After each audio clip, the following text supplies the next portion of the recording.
नाना. हा नाना बोला की. कशी आहेस तू? मी आहे की व्यवस्थित. काय कळलं? हा ते कळतंय मला, म्हणून म्हणून जरा थांबलोय. मी काय म्हणतो शीतल, अगं आता 1 आठवडा झाला तिकडे जाऊन, आता ये की माघारी. नाना पण मी तुम्हाला आधीच सांगितलंय, यांना परत घेऊन आल्याशिवाय मी काय परत येणार नाही. अगं असं काय करतेस बाळा? हे बघ, तू अशा अवस्थेत तिकडे गेलीस, मी काय बोललो का? पण आता 1 आठवडा होऊन गेला, तुझी डिलिव्हरीची तारीख जवळ आली.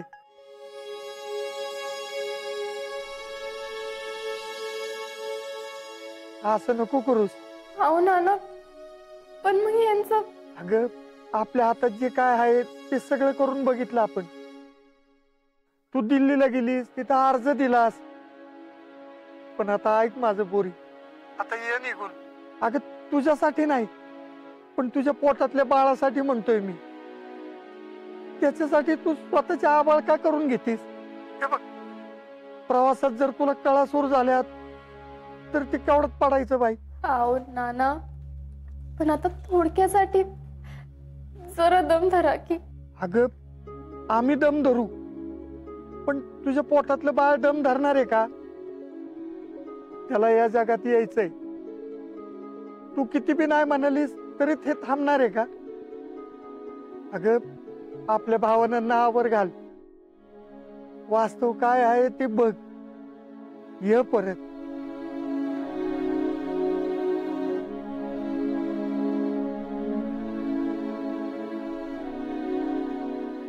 तू राहुल्याला फोन दे बरं.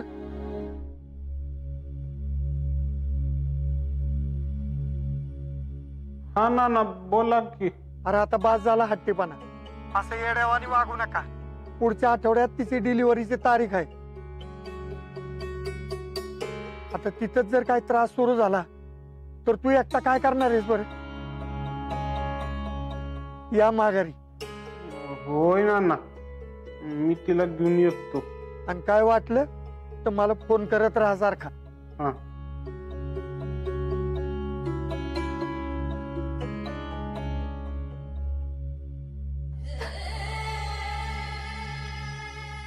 राहुल्या, मी ठरवलं होतं काय जरी झालं तरी यांना घेतल्या बिकट परत जायचं नाही म्हणून.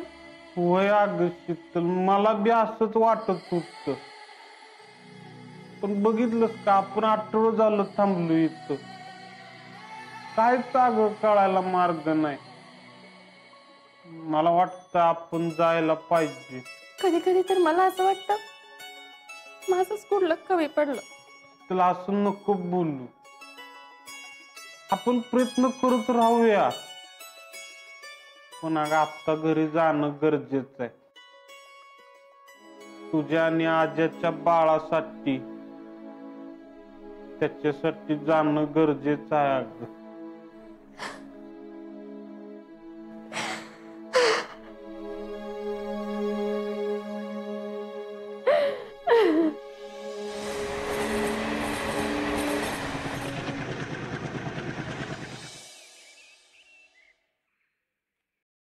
जयशी जरा लॉकरच्या चाव्या द्यावं.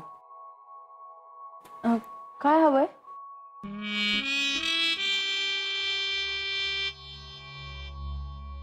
क्रॉस क्वेश्चन, काय हवंय? नाही तसं नाही, म्हणजे तुम्हाला काय हवं असेल ते आम्ही देतो की आणून. आमच्या घरात आम्ही तुम्हाला विचारण्याची वेळ आली का आमच्यावर? या घराचे मालक आम्ही आहे. हो पण आईसाहेबांनी तर आम्हाला. कोण आईसाहेब? कुठल्या आईसाहेब? हा, आईसाहेब आमच्या बापाच्या घरात राहतात. जी आमच्या बापाचं ते आमच्या बापाचे.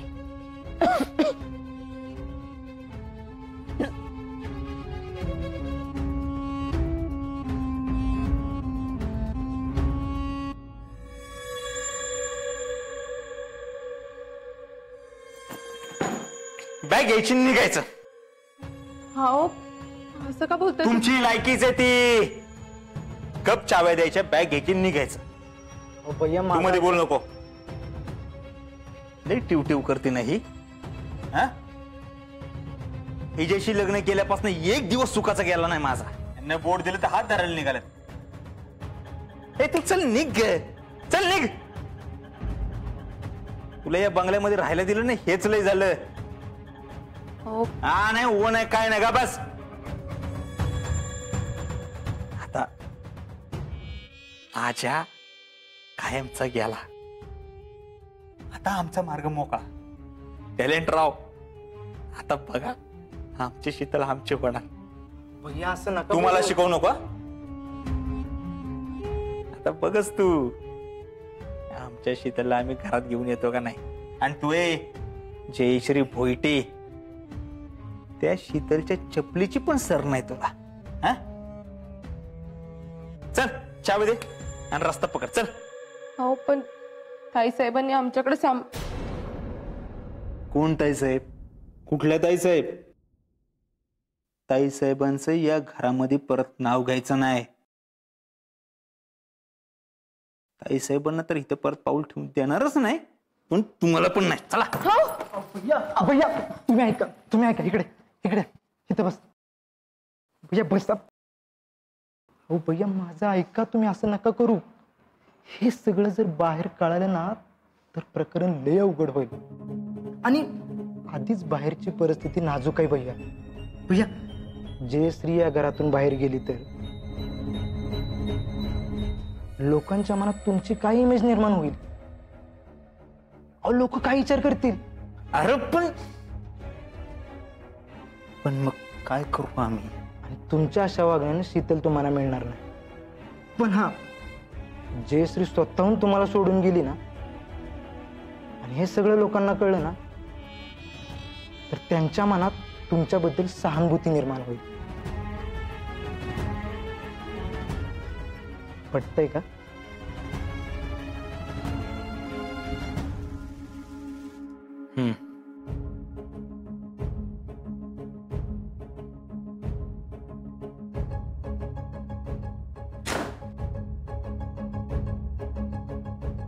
आजपासून आपल्या लग्नाचा खेळ संपला. तुम्ही बाहेर जाऊन सगळ्यांना सांगायचं आम्हाला संसार करणं काही शक्य नाही, आम्हाला काही हे झेपत नाही. मुळात प्रॉब्लेम तुमच्यातच आहे हे सगळ्यांना कळायला पाहिजे. शीतलच्या आयुष्यातून जसं आजा कायमचं निघून गेलाय तसं आमच्या आयुष्यातून कायमचं निघून जायचं, नाहीतर आम्ही घालवू.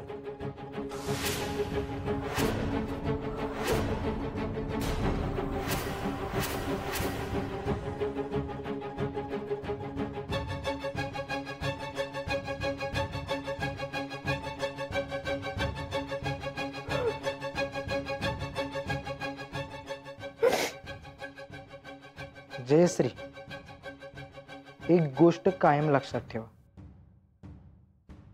आपण जे पेरतो ना तेच उगवतं.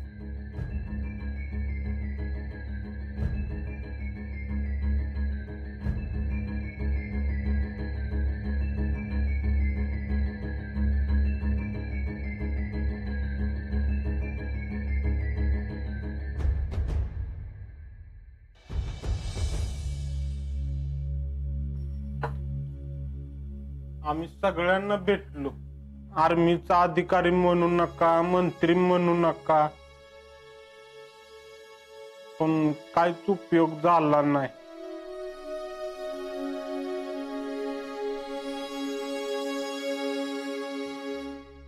आम्ही तर आधीच म्हणत होतो की वरनं प्रेशर दिला पाहिजे, तेव्हा काहीतरी होईल, तेव्हा काहीतरी सूत्र हालत्याल. पण नाही. आता असे गावातले कुणी पण लोक गेल्यानंतर थोडीच उभी करणार आहेत ती. नाही नाही, तो मुद्दा नाही काय. तशी आम्हाला सगळ्यांनी मदत केली की, पण आता आज्याचाच पत्ता लागत नाही म्हणलं ते तरी काय करणार ना. आणि भैया, इंडियन आर्मी कधी शेवटपर्यंत प्रयत्न सोडणार नाही. ते आता बी त्याला शोधत असतील आणि त्यांना समजलं की आपल्याला सांगतील की ते. मग आता काय करायचं? नाही म्हणजे हे सगळे बेळगावला जाऊन आले, हे दोघं दिल्लीला जाऊन आले. बी काय पत्ता लागणं म्हणजे काय? होय ना फौजी. अहो आता 1.5 महिना होत आला तरी आपल्या हाताला काय लागणार झालंय. म्हणजे तसा फोन असतोय आर्मीवाल्यांचा रोज, पण आता त्यांनाच काय कळना तर ती तरी काय सांगणार ना आपल्याला. शिकले बाळा, तुझ्या परीने जेवढं करायचं होतं तेवढं तू केलंच. आता बाळाचा विचार कर. वय आणि आता पुढच्या आठवड्यात तारीख बी आहे ना यांची. होय शिकले, आता अजिबात धावपळ करू नकोस बघ. होय शितले, सुमन तिला आत घेऊन जा. शितले उठ, चल सावकाश.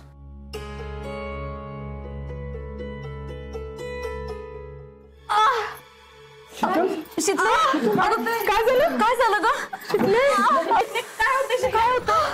शितले काय झालं? अगं शितले, शितले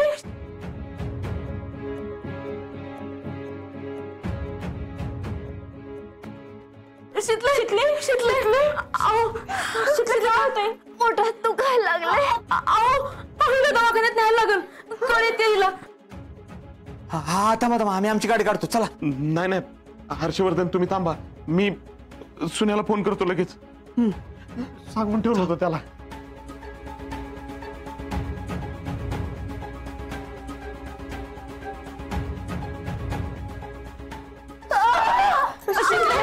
शितले, शितले, शितले, आओ बड़ा मोठा श्वास घ्या.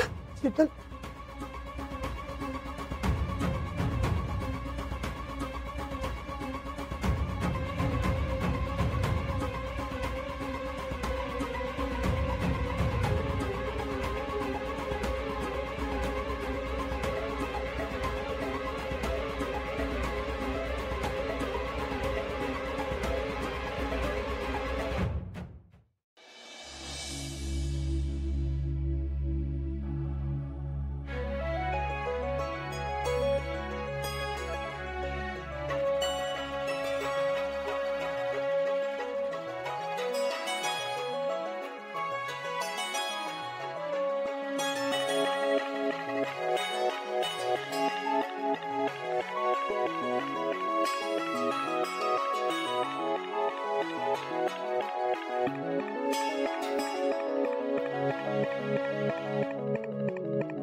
मग आता पुढं काय करायचं ठरवलं तुम्ही?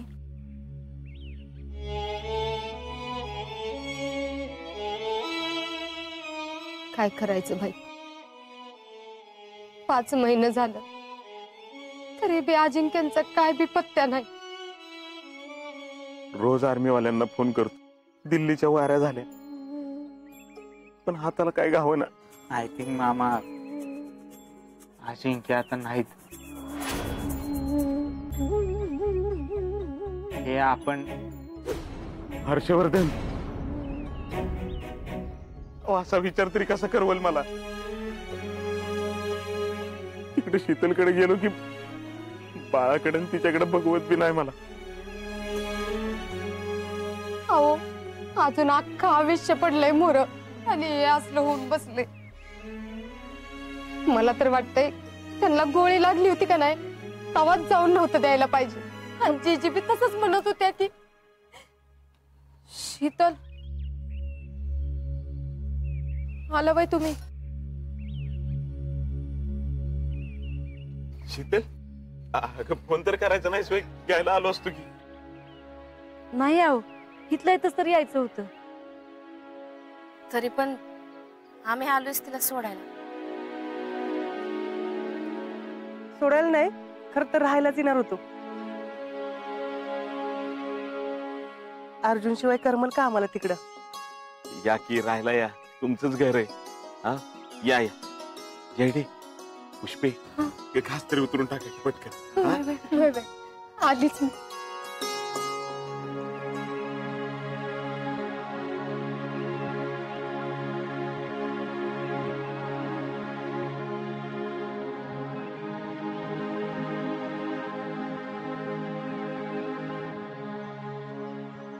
पुष्पे थांब, काही गरज नाही त्याची, राहू दे.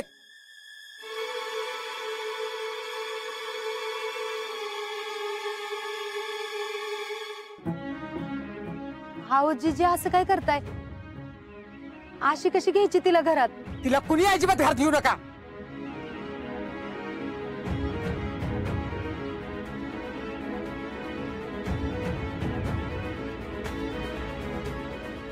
तिनं माझा नातू खाल्लाय तिनं.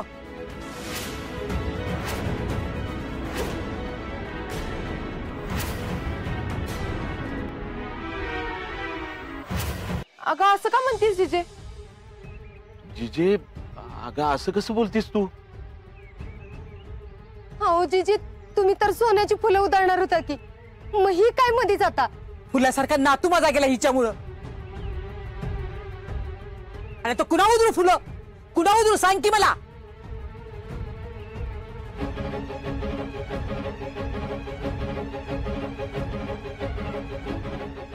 जीजी आवाज काय बोलताय. हिनं काय केलंय. हिनं काय केलंय. हिच्यामुळं आज आम्ही दिवस बघतोय. शिकले गपगुमान चालते हो पहिल्यांदा.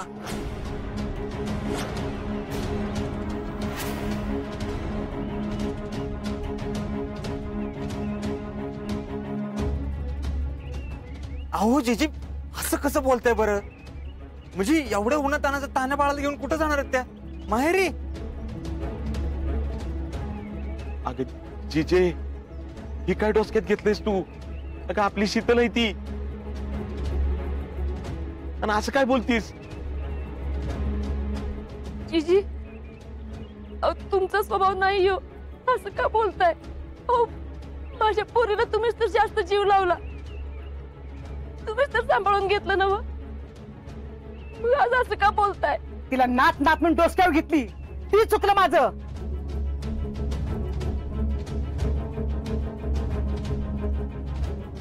आणि मी काय बाई बोलत नाही, खरं तेच बोलते.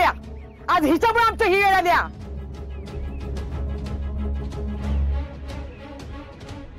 हिच्यामुळे माझा नातू गेलाय.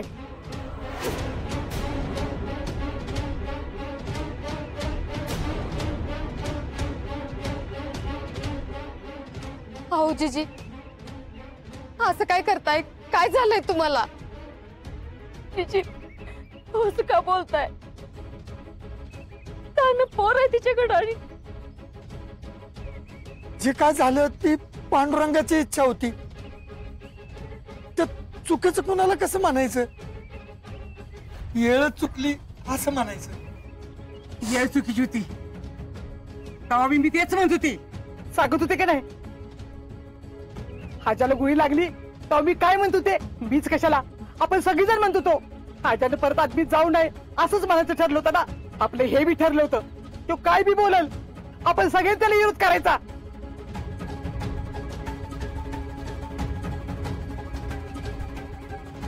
आणि हे हिनं बी मान्य केलं होतं, पण आयत्याला हिनं पलटी मारली, सोन्यासारखा रंग बदलला.